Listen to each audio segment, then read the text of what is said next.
Hello दोस्तों, कहानी की शुरुआत में हमें लेनी नामी एक आदमी दिखाया जाता है।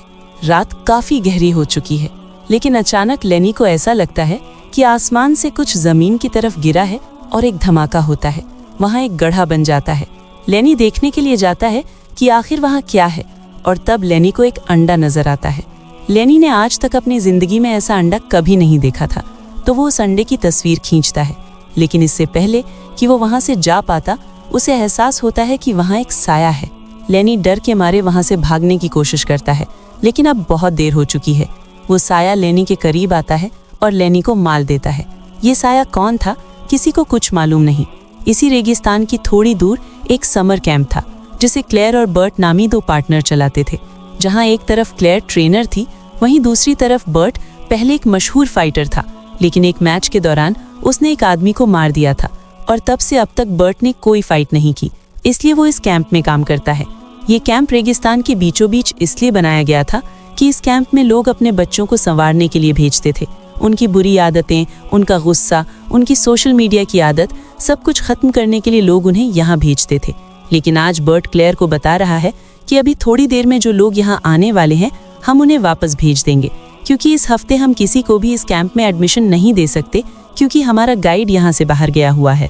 क्लेयर बर्ट को समझाती है कि हमें कुछ न कुछ तो करना पड़ेगा, क्योंकि हमें पैसों की जरूरत है। लेकिन बर्ट का सवाल अब भी वही है कि गाइड कौन बनेगा। तब क्लेयर बर्ट को बताती है कि उसका भांजा यंग इस रेगिस्तान को बहुत अच्छी तरह जानता है, तो वो हमारी मदद कर सकता है। वैसे भी वो तुम्हारे और तुम्हारी बीवी समर के साथ रहता है और तुम्हारे हर काम में मदद करता है, तो वो ये काम जरूर करेगा। बर्ट को कुछ समझ नहीं आ रहा था कि क्या यंग तैयार होगा या नहीं। थोड़ी देर में यंग वहाँ आता है और क्लेयर उसे सब कुछ बता देती है। लेकिन यंग ये सब करने को तैयार नहीं है, क्योंकि जो आने वाले हैं वो उसी की उम्र के हैं, और उसे पूरा यकीन है कि वो लोग उसकी बात नहीं मानेंगे। लेकिन क्लेयर यंग को समझाती है कि हमारे पास दूसरा कोई ऑप्शन नहीं है और हम एडमिशन कैंसिल नहीं कर सकते। मजबूरी में यंग को हाँ कहनी पड़ती है। समर यंग को समझाती है कि सब कुछ ठीक हो जाएगा, सिर्फ 7 दिन की बात है। 7 दिन की ट्रिप के बाद वो लोग चले जाएंगे, और उसके बाद तुम्हें दोबारा कभी ऐसा नहीं करना पड़ेगा। यंग मान जाता है। थोड़ी देर में इस रेगिस्तान में एक हेलीकॉप्टर आता है, और इस हफ्ते के मेहमान भी, जो कि थे एंड्रयू, कर्नी, वेस, लुइस और माइका, और इन लोगों को यहाँ लाया था टॉम ने। टॉम भी इस कैंप के लिए काम करता था। वो कैंप शुरू होने से पहले मेम्बरानों को यहाँ लाता और कैंप खत्म होने के बाद इन लोगों को उनके घर तक पहुँचा देता। टॉम का बस यही काम था, और इस काम के बदले उसे पैसे मिलते थे। आज भी उसने वही काम किया। वो सब लोगों को यहाँ ले आया है, तो वो अपने पैसे क्लेयर से मांगता है, लेकिन क्लेयर के पास अभी कोई पैसे नहीं है। वो टॉम से कहती है कि तुम कल सुबह आओ, कल मैं तुम्हें सारे पैसे दे दूंगी। टॉम मान जाता है, और उसके बाद वो वहाँ से चला जाता है, और क्लेयर बाकी सबसे मिल रही है। इन सब में से एंड्रयू एक ऐसा इंसान था जो काफ़ी बदतमीज़ था। एंड्रयू के वालिदैन ने उसे यहाँ इसलिए भेजा क्योंकि एंड्रयू को गुस्सा बहुत जल्दी आता था। उसने अपने गुस्से में अपना ही घर जला दिया था। इसलिए उसके माँ बाप ने ये तय किया कि एंड्रयू को इस्लाह की ज़रूरत है, और इसलिए उन्होंने 7 दिन के लिए एंड्रयू को इस कैंप में भेजा। कैंप में आने के बाद एंड्रयू फिर से बदतमीजी शुरू कर देता है, लेकिन बर्ट उसे समझाता है कि यहाँ तुम्हारी बदतमीजी नहीं चलेगी। कोई भी बर्ट को पहचान नहीं रहा, लेकिन उनमें से एक लुइस है जिसने बर्ट की पहली फाइट देखी है, और उसे पता है कि अपनी फाइट के दौरान बर्ट ने एक आदमी को मार दिया था। वो सबको ये बात बताता है, और अब सब बर्ट से डरने लगते हैं। ग्रुप में कोर्टनी नामी एक लड़की थी, जिसे देखकर यांग को उससे प्यार हो जाता है, लेकिन कोर्टनी यांग को पसंद नहीं कर रही। खैर, बर्ट और क्लेयर सबको सारे रूल्स बताते हैं कि हम लोग आज यहाँ से हाइकिंग के लिए निकल रहे हैं और कल सुबह यहाँ वापस आएंगे। सब मान जाते हैं, और फिर वो लोग सबके मोबाइल फ़ोन, सबके आईपैड, सब कुछ ले लेते हैं, जो कि इस कैंप में इजाज़त नहीं है। अब वक्त आ चुका है कि सब हाइकिंग करने के लिए बाहर निकलेंगे। सब यहाँ आकर खुश नहीं हैं, सब नाराज़ और परेशान हैं, क्योंकि ये कैंपिंग उनके लिए कोई ट्रिप नहीं बल्कि एक सज़ा है। लेकिन बर्ट सबको समझाता है कि मुझे सारे नखरे देखने की आदत नहीं है। अगर किसी ने कोई रूल तोड़ा या बदतमीज़ी की तो उससे बुरा कोई नहीं होगा। सब बर्ट से डर रहे हैं, लेकिन कोई बात नहीं, आहिस्ता आहिस्ता सब आगे बढ़ते हैं। बीच रास्ते में यांग कोर्टनी से बात करने की कोशिश कर रहा है, लेकिन कोर्टनी यांग को नज़रअंदाज कर रही है। वो उससे बात नहीं करना चाहती और कुछ देर बाद यांग भी उससे बात करना बंद कर देता है। वो लोग काफ़ी आगे तक जाते हैं और बिल आखिर वो लोग उसी जगह पहुंच जाते हैं जहां रात को लेनी को वो साया यानी वो शैतान मिला था। बर्थ और क्लेयर सबको रुकने के लिए कहते हैं और उसी गड्ढे में यांग को लेनी का फ़ोन मिल जाता है। वो लेनी के फ़ोन को चेक कर रहा है और क्लेयर को दूर में लेनी की गाड़ी मिल जाती है और जैसे ही वो उस कार के पास जाती है उसे लेनी की लाश मिलती है। ऐसा लग रहा था कि किसी ने उसे खा लिया है। लेनी की ये हालत देखकर बर्थ और क्लेयर दोनों डर जाते हैं। एक बात तो यकीनी थी कि यहाँ कुछ है जो इन लोगों को भी मार सकता है। अब बर्थ 1% का भी रिस्क नहीं लेना चाहता था। वो क्लेयर को समझाता है कि हमें वापस जाना पड़ेगा, लेकिन क्लेयर बर्थ को समझाती है कि अगर हम वापस गए तो ट्रिप कैंसिल हो जाएगी। ये लोग कल सुबह अपने अपने घर चले जाएंगे, हमें कोई पैसे नहीं मिलेंगे और हमें पैसों की ज़रूरत है, वरना ये कैंप, हमारा कारोबार, सब कुछ बंद हो जाएगा। बर्थ आगे नहीं जाना चाहता, लेकिन क्लेयर उसे मजबूर कर देती है। मजबूरी में बर्थ को उसकी बात माननी पड़ती है। वो लोग आगे बढ़ते हैं, लेकिन यांग के पास लेनी का फ़ोन है और जैसे जैसे वो लेनी के फ़ोन को चेक कर रहा है उसके अंदर उसे वही अंडे की तस्वीर मिलती है। लेकिन यांग को भी समझ नहीं आता कि आखिर ये क्या है। रात को सब सो रहे हैं, लेकिन अचानक लुइस को ऐसा लगता है कि उसका रेडियो ठीक काम नहीं कर रहा और फिर सबको किसी के भागने की आवाज़ आती है, ज़मीन के कांपने की आवाज़ आती है और जब वो लोग कैंप से बाहर झांकते हैं तो नज़र आता है कि घोड़ों का एक झुंड डर के मारे भाग रहा है और वो उनके कैंप की तरफ आ रहा है। अगर वो लोग उनके रास्ते में आ गए तो ये घोड़े उन्हें भी कुचलते हुए आगे बढ़ जाएंगे। बर्थ और क्लेयर सबको वहाँ से निकलने के लिए कहते हैं। सब तो निकल जाते हैं, लेकिन कोर्टनी उनके बीच में फंस जाती है और तब यांग जाकर कोर्टनी को बचाता है। कोर्टनी ने अब तक यांग को गलत समझा था, लेकिन अब उसे भी यांग से प्यार होने लगा है। थोड़ी देर में घोड़े वहां से चले जाते हैं, लेकिन किसी को समझ नहीं आ रहा कि आखिर ये घोड़े इतना डर क्यों रहे थे और सबसे बड़ा सवाल कि ये किससे डर रहे थे। क्लेयर सबको पुरसुकून करती है, सबको समझाती है कि ये रेगिस्तान है, यहाँ ऐसा होता रहता है, लेकिन एंड्रयू कुछ भी समझने को तैयार नहीं है। वो कुछ देर के लिए जंगल में अकेला जा रहा है। बर्थ यांग को कहता है कि उसके पीछे जाओ, उसके साथ रहो, लेकिन जब यांग एंड्रयू के पास जाता है तो एंड्रयू उसे धक्का दे देता है। यांग को बहुत गुस्सा आता है और वो उसे अकेला छोड़ देता है। एंड्रयू अकेला जंगल की तरफ जाता है, लेकिन बर्थ उसे अकेला नहीं छोड़ सकता था। वो एंड्रयू के पीछे जाता है, उसे समझाता है कि ज़्यादा ओवर रिएक्ट करने की कोशिश मत करो और दोनों के दरमियान काफ़ी बहस हो रही है।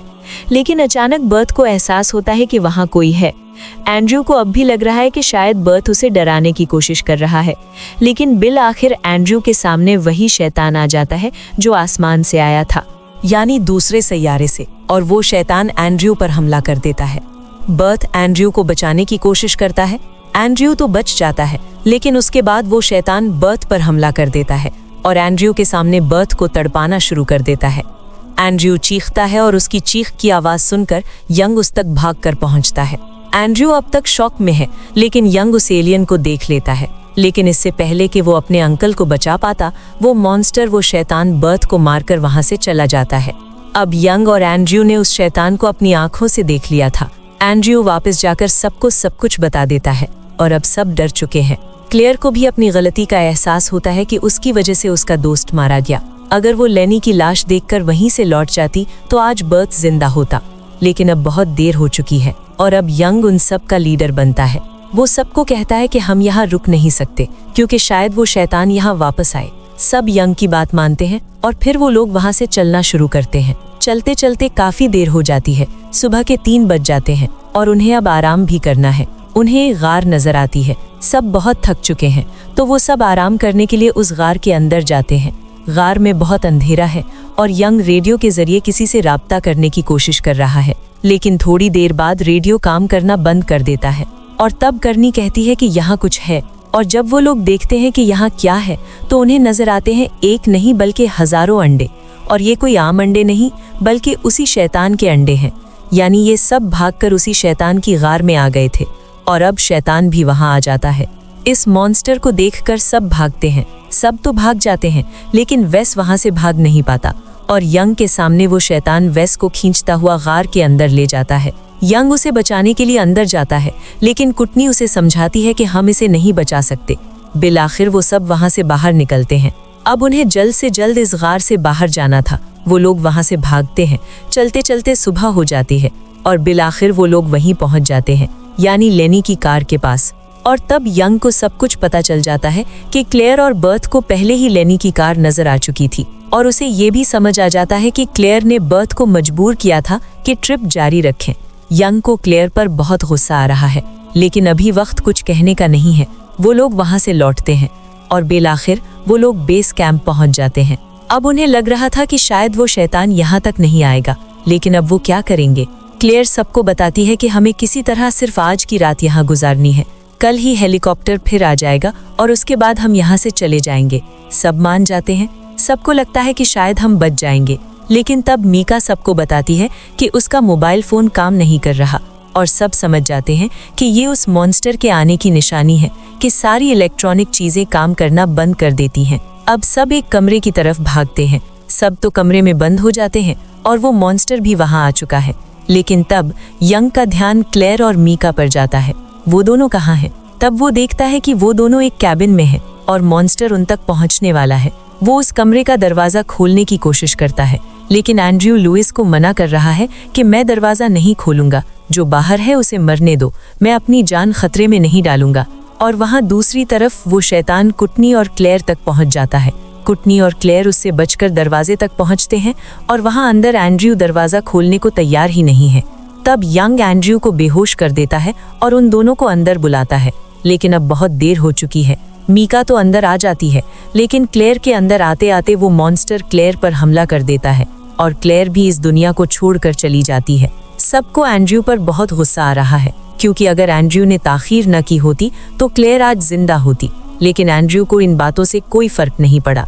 यंग को भी गुस्सा आता है, लेकिन यंग अब कर ही क्या सकता है। उसे बस सुबह तक इंतजार करना है।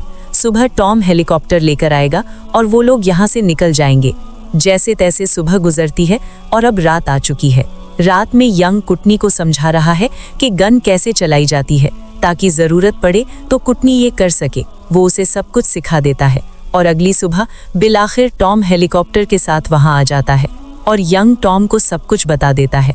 पहले तो टॉम को इन बातों पर यकीन नहीं हो रहा, लेकिन आसपास देखकर टॉम को शक होता है कि शायद ये लोग सच कह रहे हैं।